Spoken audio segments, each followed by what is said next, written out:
천지자 빌려준 거 42번째 시간입니다. 오늘 스바냐 2장을 통하여 인간의 의치와 종말에 대해서 남은 백성에 대해서 변론해 보도록 하겠습니다. 본장은 하나님을 찾고 공하여 겸손을 구하던 자들이 세계가 멸망한 날에 해변에서 남은 자가 된다는 것을 가르쳤는데요. 또 지난 시간에 한번 보면 이제는 인간 종말이라는 것이 심판받을 때라고 그랬죠. 그래서 심판이라는 것은 언제가 심판이라고 그랬습니까? 후 3년 만에 짐승의 표를 받고 나면 짐승의 표본된 자를 기록게 하다가 멸망시키는 게 심판이거든요. 그게 기록 16장에 30일의 대적제한과 40일의 아마겟돈 전쟁인데 그걸 심판이라고 합니다. 그럴 때 남은 백성들이 어떻게 남느냐 그 방법을 여기 가르쳐줬다고 그랬습니다. 그래서 우리가 이제 살리는 방법을 말씀을 드리면 1장에서 이때 어떻게 해서 살린다 그랬습니까? 1장 12절에서 보면 등불로 예루살렘에 두루 찾아서 하나님이 살릴 자를 찾는다 그랬죠. 여기 등불이 중요하다 그랬죠. 이 등불을 누가 해석을 해놨나요? 사도 베드로가 해석을 해놨죠. 베드로서 1장 19절에 보면 이 등불은 확실한 예언이라고 그랬습니다. 확실한 예언의 말씀을 전할 때 말씀의 빛을 따라서 오는 자들이 복을 받게 되고 세세갈 걸 얘기한 것이죠. 그럼 확실한 예언은 언제 성취가 되나요? 계시록 10장 11절에 보면 다시 예언자가 나와서 온 민족과 나라와 백성에게 임금에게 다시 은혜는 사민자가 나올 때 완전한 이 계시록과 예언서의 비밀을 가장으로 그것이 말씀의 빛이 돼서 그 빛을 따라오는 자들이 복을 받게 된다. 이렇게 말씀을 드렸죠. 그래서 앞에 시간에서는 또 어떻게 했습니까? 나홈서에서는 공산당이 망할 때가 심판할 때인데 그때는 어떻게 살아난다고 했습니까? 그때는 이제 아름다운 소식을 전하는 자가 나와서 전하는 자는 왕권을 받고 순종하는 자는 이제 백성이 되는 건데요. 그러면 아름다운 소식은 또 뭐라 그랬습니까? 이거는 죽지 않고 새 시대가고 죽지 않고 변화 성천하는 일이라고 그랬죠. 그 비밀이 바로 예언서 계시록의 말세의 복음이다. 그렇게 말씀을 했습니다. 하박국에서는 어떻게 살리는 방법이 나온다고 했습니까? 거기서는 정한 때가 되면 묵시가 있는데 이제 문서운동을 통하여 하나님의 비밀을 알게 해서 믿음으로 말미암아 살 때가 오는데 그때는 북방들에게 아주 강해져서 북방들의 기후를 향할 때 이제 멸망할 자들에게 이를 심판하기 전에 사명자를 일으키는 것이 하박국이라고 그랬죠. 그래서 14만 4천 명을 위주로 말씀한 것이 하박국 성경이고 여기 스바냐 성경은 남은 백성에 대해서 능일세의 순문회가 돼서 세세 백성이 될 자들이 어떻게 살아남냐 이거를 말씀을 드렸죠. 근데 이 등불에 대한 부분은 이제 예수님도 여러 군데서 이걸 말씀을 하셨어요. 마태복음 25장 4절에서 보면 등과 기름을 준비해야 신랑 예수를 만난다고 그랬죠. 이 등이 바로 등불이니까 이 등불이 어디에 있습니까? 첫대기에 있거든요. 첫대기에니까 촛불이 있거든요. 이게 하나님이 예정하신 예언이거든요. 그러니까 이 말씀을 또 어떻게까지 얘기했습니까? 마태복음 5장에 보면 이제 등불 얘기를 또 하셨죠. 등불을 얘기했었는데 그 등불을 말 안에 두지 않냐고 등경 위에 둔다 그랬어요. 그래서 모든 가족이 다 그 불빛을 빛게 된다 그랬죠. 거기서는 물론 이제 착한 행실을 돌려서 하나님께 영광이라는 말을 한다 보면 착한 행실도 그러게 되지만은 이 등불은 결국 뭐가 되겠습니까? 아까 얘기했듯이 확실한 예언서의 말씀을 가르치는 일이 되죠. 근데 또 예수님이 또 뭐까지 얘기를 했습니까? 이 마태복음 6장에서는 눈은 몸의 등불이라 이렇게도 얘기했거든요. 몸의 등불은 눈이 밝아야 모든 것이 밝아진다 이 말이죠. 눈이 밝아지면 어떻게 됩니까? 정직하고 깨끗하게 물질에 욕심이 없어야 된다는 사실을 해서 마태복음 6장 24절에서는 부진을 섬길 수 없다 그랬죠. 하나님같이 하면을 겸하여 섬길 수 없다고 그랬습니다. 이게 물질관이 바로 돼야 눈이 밝아진다 이 말이거든요. 이래서 이 마지막 변론의 말씀을 듣고 말씀에 따라 살아가는 것이 인간됨을 하나님의 구원하는 방법이거든요. 그래서 이사야 60장 1절에도 일어나라 빛을 발하라 한다 그랬죠. 그 만민이 네 빛으로 그 열왕이 네 영광의 빛으로 온다 그랬죠. 이게 바로 이 말씀의 빛을 얘기한 겁니다. 그래서 이것은 이현서 계시를 마지막 사면제가 완전 변을 이루어서 달인들의 말씀으로 온 세상에 전하게 되면 이 말씀에 순종하면 죽지 않고 원죄자 문제를 해결받아서 새 시대 가고 변화 승천할 수 있는 휴거를 받게 된다 이 말이거든요. 근데 그런 일이 올 때 어떻게 이제 사할자가 나오느냐 이걸 한번 보는 거죠. 1절에서 3절입니다. 수치를 모르는 백성아 모일자다 명령이 시행되기 전 광업이 나라 지나가기 전 여호와의 진노가 너에게 임하기 전 여호와의 분노가 아의 날이 너에게 이르기 전에 그리할 자다. 여호와의 규례를 지키는 세상의 모든 겸손한 자다. 너희는 여호와를 찾으며 공의와 겸손을 구하라. 너희가 혹시 여호와의 분노의 날에 숨김을 얻으리라. 정한 때가 되면 하나님의 심판 때가 온다 이 말입니다. 근데 여기 보니까 하나님이 자꾸 백성들을 보고 모이라 그랬죠. 근데 이 백성들이 뭐라는 겁니까? 수치를 모른다 그랬죠. 부끄러움을 모르고 죄가 노골화되는 세상이 됐죠. 죄를 지금 가리지 않지 않습니까? 이런 자들이 이제 하나님의 심판 때가 오면은 다 멸망을 되는데 하나님의 심판날이 딱 닥치기 전에 미리 잘 듣고 깨달으라는 거죠. 그래서 하나님의 말씀을 잘 듣는 자들을 이제 겸손한 자들을 보고 뭐래? 여호와를 찾고 공의와 겸손을 구하라 했죠. 여호와를 찾는 것을 어떻게 하면 여호와를 찾는 겁니까?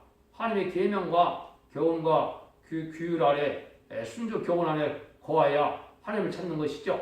하나님을 찾는 방법은 예언서 계시록을 잘 믿고 순종하여 지킬 때 하나님이 함께하는 일이 나타나는 거죠. 그래서 이 편을 들고 순종하면 원죄자 문제를 해결받는다고 이제 이사야 1장 18절에 또 이야기를 하셨거든요. 그래서 공의와 겸손을 구하라 그랬죠.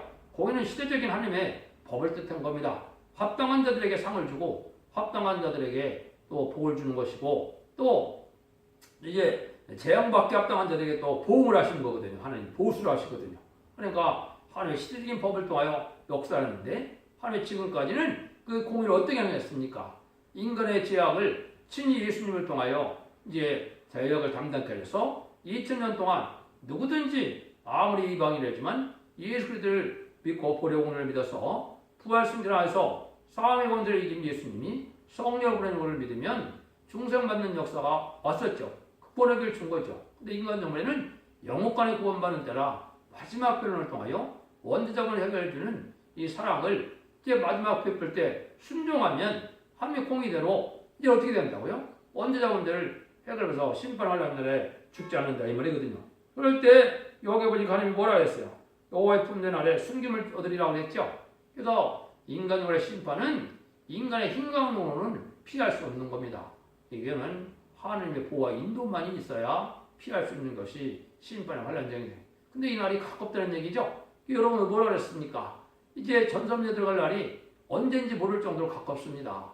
이제 뭐 그날과 그 시간 정확히 모르지만은 아주 임박하면 37개월이면 14만 4천 명이 입맞은 14만 4천 명이 다 차거든요. 그럼 바로 5개월 황충년안이 오고 5개월 황충년안 끝나면 후성자문에 짐승의 패를 받는 기간이 되고 그래 바로 끝나면 30일의 대접전과 45일의 아마겟돈 전쟁이면 세상 완전히 끝이거든요. 그럼 악인과 죄인은 한 명도 살아남지 못하게 되거든요. 이된 정도 회복돼서 예수님 만왕의 왕으로 오셔서 이제는 복을 받게 되는 때가 오니까 이제 여기서 말하는 것처럼 공의와 겸손을 차지하면 살 때다 이거죠. 근데 겸손한 것이 참 중요한데 영적인 겸손을 뜻했죠. 물론 도덕적인 겸손도 필요하겠지만은 하나님 외에는 영적인 겸손이 필요한 겁니다.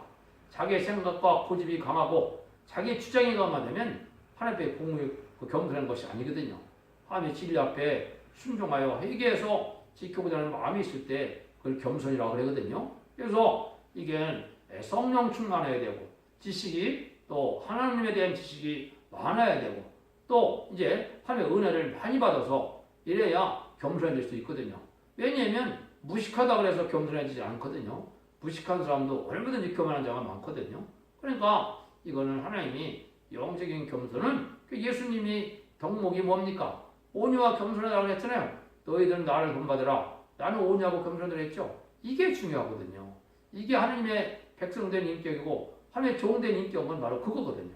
그렇게 해서 살 길을 얻으라 이 말이거든요. 이걸 얘기한 거고 4절에서 7절 보면 가사가 버려오며 아스글론이 왕패하며 되며 아스들이 백주에 쫓겨나며 에그론이 뽑히리라. 해왕검이 그릇 골속에 와 있을진저 블레셋 사람의 땅 가나안이 여호와의 말이 너희를 치나니 너희가 너를 멸하여 검이 없게 하리라. 해변은 초장이 떼어 목자의 온과 양떼울이 거기가 있을 것이며 그 지경은 유다 족속의 남은 자에게 들어갈지라. 그들이 거기서 양떼를 먹이고 저녁에는 아스글론 집들의 누우리니 이는 그들의 하나님 여호와가 그들을 권고하여 사로잡힘을 돌이킬 것임이니라. 우리 공모와 경건한 자들이 이제는 하나님의 세상이 멸망하는 때 하나님의 구원을 받게 된다 이 말이거든요. 그 남은 자가 나온다는 말인데 여기 뭐라 씁니까? 저녁에 양떼를 먹고 저녁에는 아스글론 집들의 누우리니 그랬죠. 아스글론 집이 뭘 뜻하느냐? 이게 임시거처를 뜻했거든요.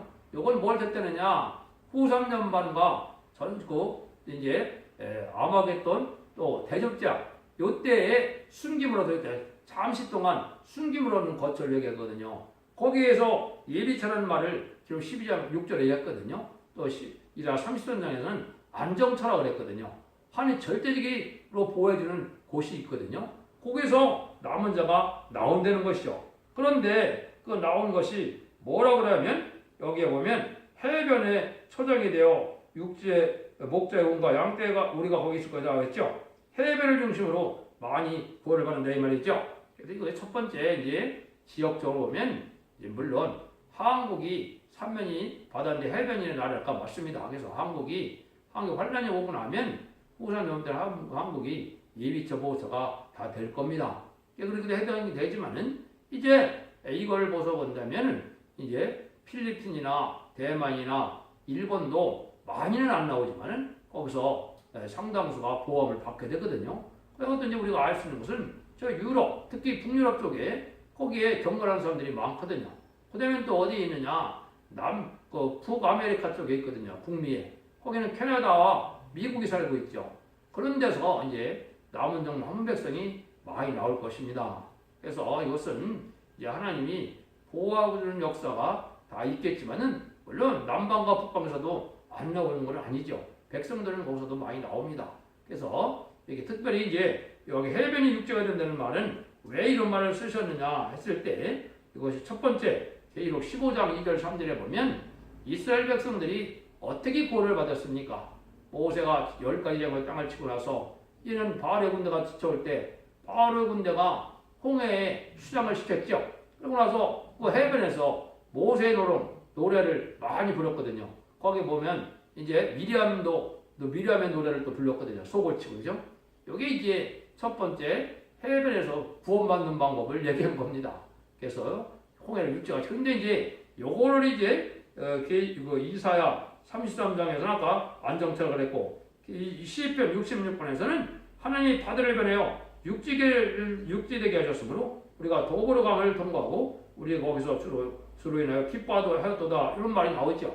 요거나 마찬가지로 하나님이 새로운 육지에 깨끗한 육지에 하나님의 예비처 보호처가 있어서 절대적인 보호받는 곳이 있을 것을 얘기하는 겁니다. 그래서 주로 이런 새로운 그리고 세상이 이 대접장 때는 이게 많이 변하거든요. 육지가 이제 가라앉는 것도 나오고 바다가 이제 올라오는 것도 나오고 남극과 북극 물론 다 녹아서 땅이 되고 이러거든요. 이래서 하나님이 이런 새로운 16개에서 보험을 받게 할 것을 예비를 한 거거든요. 이런 일들이 이제 기록 7장 9절에 보면 능히 셀 수 없는 물과 돼서 이제 어린 양의 피에 옷을 깨끗게 했다 그러거든요. 이게 이제 색시에 들어갈 백성들을 얘기하거든요. 이것은 근본적으로 뭐냐? 말세의 보험의 비를 전할 때 순종해서 입 맞아서 변화성찰할 신앙 준비는 안 됐지만은 하나님의 보호를 받아서 예비처 보호처에서 살아남을 때 살아남는 과정을 지금 여기 말씀한 겁니다. 이게 내용을 알지 못하면 너무나 어려운 말이지만은 이 하나님이 그런 뜻으로 말씀을 한 거거든요. 이걸 각 관련 성들을 자세히 설명하면 좀 더 명확하게 할 수는 있지만은 시간상 그렇지 않고 제가 말씀드린 것처럼 이게 이제 정확히 이 시대에 하나님이 이 말씀을 통해서 우리에게 구원하는 방법을 알려준 거거든요. 이때 이제 멸망할 사람들이 누구냐? 8절에서 11절이거든요. 내가 모압의 해방과 암몬의 자손의 후욕을 들으느니 그들이 내 백성을 해방하고 쓰러 커서 그 경계를 침범하느니라. 그러므로 만군의 여호와 이스라엘의 하나님이 말하노라. 내가 나의 삶을 두고 맹세하노니 장차 모압은 소돔 같으며 암몬 자손은 고모라 같을 것이라. 찔레가 나며 수동구덩이에 내어 영원히 황홀이니 나의 꼬아진 백성이 그들을 요락하며 남은 국민이 그것을 기업으로 얻을 것이며 그들이 이런 일을 당할 것은 교만하여 서럽고서 만군의 여호와의 백성이 해방함이니라. 여호와가 그들에게 두렵게 되어 세상의 모든 신을 세지 하리니 이방의 모든 해변 사람들이 각각 자기 처소에서 여호와께 경배하리라. 그렇죠? 여기 보니까 모압의 해방과 암몬 자손의 후유를 했죠. 모압과 암몬이 누굽니까? 아브라함의 조카인 롯의 후손이죠. 롯이 두 딸과 더불어 동침해서 나라에 태어난 그 민족이 모압과 암몬 족속인데요. 오늘 이제 이사 15장 16장을 할 때 제가 말씀을 드렸죠. 뭐를 뜻하느냐? 모압이 모세에게 어떻게 했습니까? 발람과 들어서 저주를 하게 했죠. 또 나중에 어떻게 했습니까? 또 이제 우상의 제물을 먹게 하고 또 여자들을 갖다 놔서 해음하게 했고 그러거든요. 이거는 다윗 왕국을 건설하는 이스라엘 백성들을 도와주지 않은 백성을 뜻했거든요. 그러니까 이 시대는 누가 모압이고 암몬이냐? 이거 왕국 건설의 사명을 할 때 왕국 건설을 반대는 기업권들에게 되는 겁니다.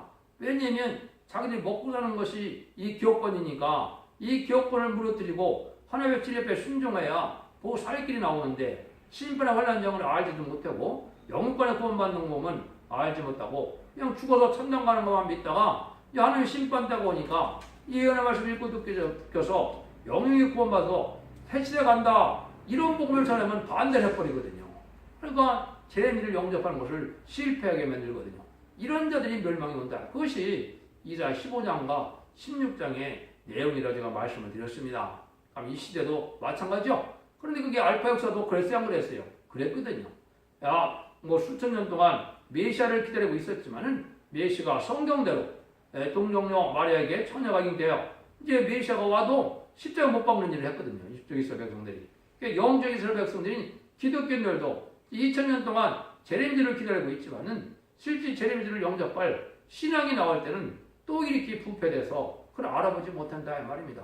그래서 그 종에 대한 부분은 요 3장에 나와 있거든요. 이 각 성경마다 어떻게 해야 말세 사명자가 나오는 것을 다 예언을 해놨거든요. 근데 그거는 응하는 자밖에 모르니까 알 수가 없는 것이죠. 말세 사명자는 제가 자꾸 말씀드린 것처럼 계시록 7장 3절 살에 14만 4천 명인데 14만 4천 명을 다 예언할 수는 없겠죠. 그러니까 14만 4천 명의 성부적인 종이 나와서 14만 4천을 일으킬 종에 대한 예언은 아주 다 있는 겁니다. 그래서 그것이 아모스 성경에서는 하나님 의협된 종이고 다림질을 진 종이다 이렇게 얘기되는 거고요. 그 다음에 미가서 성경에서는 그 종은 재론과 변론할 수 있는 이 심판의 변론을 할 수 있는 종이라는 것을 뜻했거든요. 미가서 6장 1절이 이러거든요. 그 종은 아주 고독한 종인데 응답받아서 승리한다고 7장에 말했거든요. 그렇죠? 그 다음에는 하박국 성경은 어떤 종이라 했습니까? 하박국 성경에서는 문서운동을 해요. 전 세계 하나님의 말세 복음을 전하는 종이라 이렇게 되어 있거든요. 그렇게 얘기를 했죠. 나홈 성경은 뭐라 그랬어요? 나홈 성경은 아름다운 식을 전하는 종이다 그랬죠. 아름다운 죽지 않고 색색하고 죽지 않고 별을 성천하는 말세 복음을 얘기를 했거든요. 그래서 스바냐 1장에서 아까 말씀드린 것처럼 뭐예요? 등불로 이제는 예루살렘의 백성을 찾아낸다 그랬죠. 이 등불이 바로 확실한 예언의 말씀이다 이 말입니다.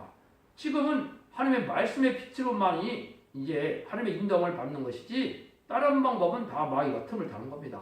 여러분들이 이걸 잘 구분하셔야 돼요. 그래서 마귀의 틈을 안 타는 것은 오직 말씀의 빛이거든요.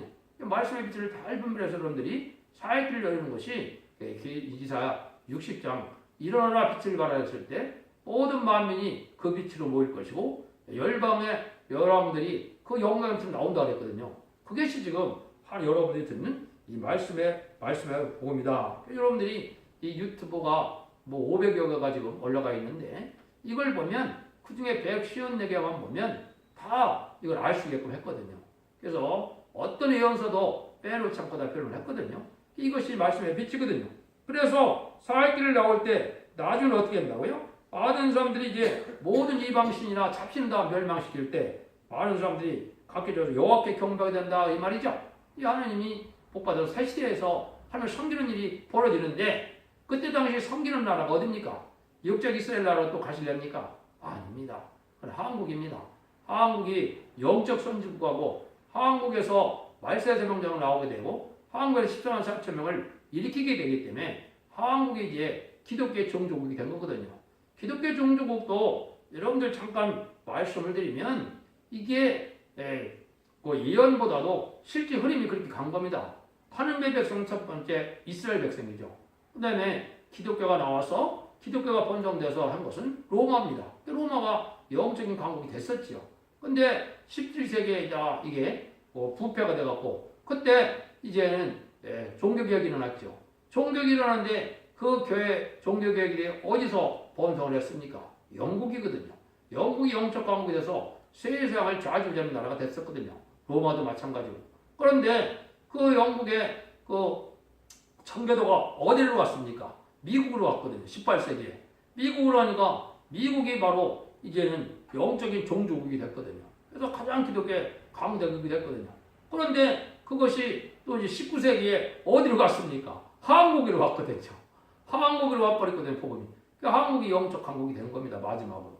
그래서 영적 강국의 끝을 맺는 역사를 한국에서 하기 때문에 이 변론을 말미암아 이런 구원받는 자들이 한국은 뭐로 되어서 한국의 중심을 해서 이제 하나님 섬기는 새 시대가 온다 이 말이거든요. 이 말씀을 지금 얘기하신 거예요. 12절 13절입니다. 그래서 구스 사람이 너희도 내 칼에 살육을 당하리라. 여호와가 북방을 향하여 손을 펴서 아수르를 멸하며 니네를 항복케 하며 사막같이 메마리가 되니. 근데 여기 때는 남방과 북방도 다 망한다는 뜻이죠. 북방을 향하여서 손을 편다 그랬고 그게 아수르는 이 공산당을 얘기하는 거거든요. 그러니까 남방은 또 어딜 남방이라 그랬느냐? 남방은 이제 이 아프리카 쪽을 얘기한 거거든요. 이런 자들이 다 멸망인데 물론 이제 구원의 기회가 회개의 기회가 있긴 합니다. 그래서 북방들에게는 공산당은 전산전만 끝나서 5개월 황식년한 때 회개의 기회가 공산당의 마지막으로 가거든요. 그때 회개할 때 들어오면 되고 14만 4천 명이 차게 되면 육적 이스라엘 백성을 통하여 또 전 세계가 회개하는 때가 옵니다. 그게 이제 재앙으로 땅을 치는 권세 받은 종이 나올 때 그가 이루어지거든요. 그것은 스가랴 12장 10절 이하에 예언이 자세히 되어 있거든요. 그래서 하나님이 회개하게 만들어서 회개치 않는 자들은 완전히 멸망시키는 것이 바로 이제 심판이라 이 말입니다. 그런 일로 하나님이 섭리가 이렇게 이루어질 것을 얘기를 했거든요. 그래서 이제 아까 말씀드린 것처럼 계시록 11장 6절에 보면 재앙으로 땅을 치는 자유로운 권세 받은 종이 나오게 됩니다. 전성년만 이제 들어가면. 근데 그 종이 이제 37개월 동안 이제 14만 4천을 채우고 난 다음에는 장을 따지는 권세로서 북방 세력을 향하여 이제 택한 백성을 살리는 역사를 하게 되지요. 그럼 이제 바로 들림을 받는 겁니다. 그래서 그런 일들이 진행되는 걸 얘기했고 이제 이때 살아남는 자들과 멸망하는 자들은 이제 어떻게 해요? 대접장 때 이제 대부분 멸망을 하고 그때 회개하지 않는 자들은 후 3년 만에 빠져서 진등의 표를 받게 되고 진등의 표를 받은 자들은 대접장의 대부분 멸망하고 괴로움을 갖다가 이제 모든 우두머리나 거짓은 자들은 아마겟돈 때 다 멸망을 당하는 거거든요. 이렇게 해서 저 멸망을 되는 걸 얘기한 겁니다. 근데 그때 당시는 짐승의 처소가 되고 만드는 겁니다. 각양 짐승이 그 가운데로 때로 것이며 방아와 고슴도치가 그 기둥 꼭대기에 깃들 것이며 창에서 올 것이며 문턱에 적막하리니 백방으로 지은 것이 벗겨졌습니다. 이는 기쁜 생활에 염려 없이 거하며 심정이를 오직 나만 있고 나에는 다른 이가 없다 하더니 어찌 이같이 하여 황마요 들짐승에 엎드릴 곳이 되었고 지랄한 자마다 시소하며 손을 흔들리로다 그랬죠. 여기 이제 공산당적이 아주 교만하죠. 하나님이 없다는 놈들보다 교만한 자들이 어디 있습니까? 하나님이 없고 또 무신론이고 하나님이 죽었다 그러고 이러거든요. 이놈들이 다 이제 멸망할 때 세상 사람들은 즐겁다 이거죠. 아주 비웃고. 근데 그 공산당이 이제 아주 화려하게 살던 곳은 다 뭐가 된다고요? 짐승의 처소가 된다 이거. 사람도 안 살고. 짐승의 처소가 된다. 이게 대표적인 게 아마 이 평양이 아마 그렇게 될 겁니다. 평양이 옛날에 그 아주 훌륭한 그 장대한 기업가 있었죠. 거기에 지금 우상이 들어가 있지 않습니까? 지금 김일성 우상이. 그게 다 이제 멸망해서 짐승의 처소가 되고 말 것인데 모스크바하고도 마찬가지거든요. 그러니까 이런 일로 해서 이제 하나님이 역사해놨는데 하나님이 합당한 자들이 살아남으면 하나님은 어떻게 하느냐? 이사 33장에 보면은 합당치 않은 자가 그때 살아나면 33장 20절에 있거든요. 그거 보면 내가 병들은 하지 아니할 것인데 거기 가는 백성이 사지함을 받으리라. 합당치 않은 자가 살아남으면 병이 걸려서 다 죽는다 이 말이거든요. 여러분들이 그냥 지금 의롭고 평온하고 깨끗하고 거룩하게 살아고 구별된 싸움에 들어서 하나님의 인정받는 신앙을 가져야 살아나는 것이지 예식적인 신앙생활이나 종교적인 그러한 형식적인 종교생활을 위해서 구원받는 것이 아닙니다. 여러분들이 이것을 잘 생각하시고 믿음이라는 것은 말씀을 지켜 회개함으로 회개 합당한 열매가 나와서 성령의 열매가 나와야 이게 회개가 된 것이지 이 종교생활 가지고 믿음으로 내가 헌금했기 때문에 내가 예배 때문에 구원받는 것이 아니거든요. 그래서 여러분들이 그걸 잘 아시고 이 말씀을 잘 분별하시고 순종함으로 말미암아 원죄자 문제를 다 해결받고 자선만대 축과 세세 왕권에 축구를 주는 종들이 되어야 될 때가 말씀했는데 이 심판기에 이거를 약한 백성은 해변으로 살아남을 때가 있고 임시 거처를 통하여 예비처를 통하여 살아남게 된 것을 말씀했다. 이 말씀을 잘 분별해서 신앙의 정도를 찾으시고 다 같이 하나님의 마지막 구원의 섭리를 복받는 그런 복된 종들과 성도님들이 되시기를 예수님으로 축원드립니다. 아멘.